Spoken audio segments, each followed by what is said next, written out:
ఆంధ్రప్రదేశ్లో రాజకీయాలు శరవేగంగా మారిపోతున్నాయి. ఎన్నికలు ముగిసి 9 నెలలు అయినప్పటికీ ఏపీలో రాజకీయ వేడి ఇంకా తగ్గినట్లు కనిపించడం లేదు.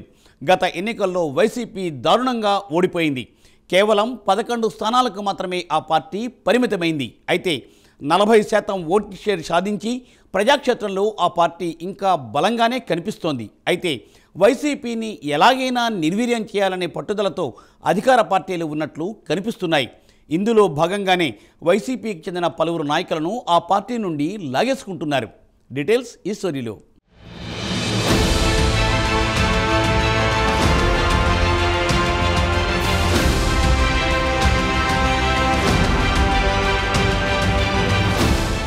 ఆంధ్రప్రదేశ్ రాష్ట్రంలో కూటమి ప్రభుత్వం అధికారంలోకి వచ్చిన తర్వాత చాలా మంది కీలక నేతలు, ప్రజాప్రతినిధులు వైసీపీ పార్టీకి గుడ్ బై చెబుతున్నారు.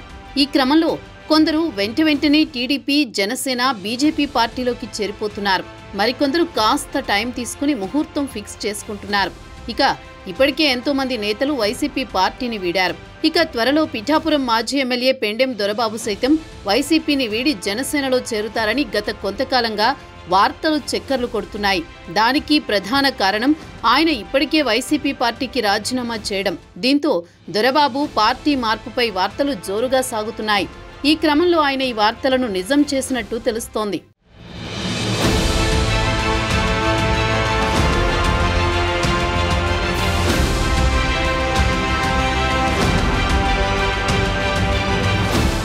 ఇందులో భాగంగానే మాజీ ఎమ్మెల్యే పెండెం దొరబాబు ఇటీవల తన కుటుంబ సభ్యులతో కలిసి జనసేన అధినేత డిప్యూటీ సీఎం పవన్ కళ్యాణ్తో భేటీ అయ్యారు. మంగళగిరిలోని జనసేన పార్టీ కేంద్ర కార్యాలయంలో కుటుంబ సభ్యులతో కలిసి పవన్ కళ్యాణ్తో చర్చించారు. ఈ సందర్భంగా పవన్ కు బొకే ఇచ్చి సన్మానం చేశారు. ఇద్దరూ కొద్దిసేపు మాట్లాడుకున్నారు. ఈ సందర్భంగా దొరబాబు జనసేనలో చేరేందుకు ఆసక్తి చూపగా పవన్ కళ్యాణ్ అంగీకరించారు. పెండెం దొరబాబు రాకతో పిఠాపురంలో జనసేనకు మరింత బలం పెరగడం ఖాయమంటున్నారు లోకల్ లీడర్లు. దొరబాబు ఇంతకు ముందు వైసీపీలో ఉన్నారు. 2014 ఎన్నికల్లో వైసీపీ నుంచి పోటీ చేసి అప్పటి టీడీపీ నేత వర్మ చేతిలో ఓడిపోయారు. ఆ తర్వాత 2019 ఎన్నికల్లో మళ్లీ వైసీపీ నుంచి దొరబాబు పోటీ చేశారు.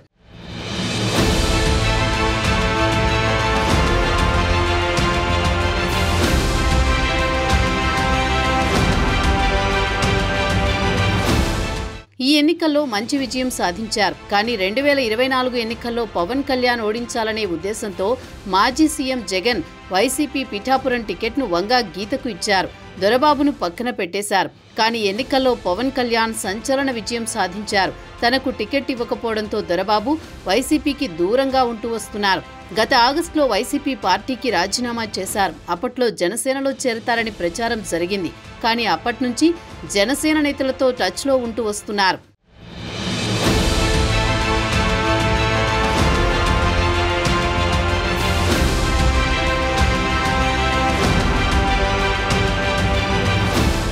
కానీ ఇప్పటి వరకు ఆయనకు జనసేనలో లైన్ క్లియర్ కాలేదు. ఈ నేపథ్యంలో తాజాగా జనసేన కేంద్ర కార్యాలయంలో అధినేత పవన్ ను కుటుంబ సమేతంగా కలుసుకున్నారు. ఈ సందర్భంగా పవన్ తో దొరబాబు తాను పార్టీలో చేరతానని కోరడంతో అందుకు పవన్ సానుకూలత వ్యక్తం చేశారు.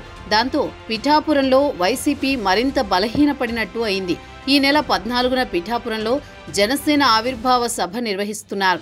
అప్పటిలోగానే పవన్ సమక్షంలో దొరబాబు పార్టీలోకి చేర్చుకునేందుకు ముహూర్తం ఖరారు చేసినట్టు చెబుతున్నారు. ఈ నెల 9న ముహూర్తం ఫిక్స్ చేసినట్లుగా చెబుతున్నారు. దొరబాబుతో పాటు అధికార పదవులు చేపట్టిన మరింత మంది వైసీపీ నాయకులు పార్టీలో చేరే అవకాశం ఉందన్న ప్రచారం జరుగుతోంది. కాగా అధికారం కోల్పోయినప్పటి నుంచి వైసీపీకి దెబ్బ మీద దెబ్బ పడుతోంది. ఒక్కొక్కరుగా పార్టీకి గుడ్ బై చెబుతుండటంతో వైసీపీ డీలా పడుతుందనే అభిప్రాయం వ్యక్తమవుతోంది. దీనికి పార్టీ అధినేత జగన్ చెక్ పెడతారా? కూటమి ప్రభుత్వం స్పీడుకు ఆయన తట్టుకుంటారా? మరిన్ని వలసలు పెరిగితే పార్టీ భవిష్యత్ ఏంటనేది ప్రశ్నార్థకంగా మారింది.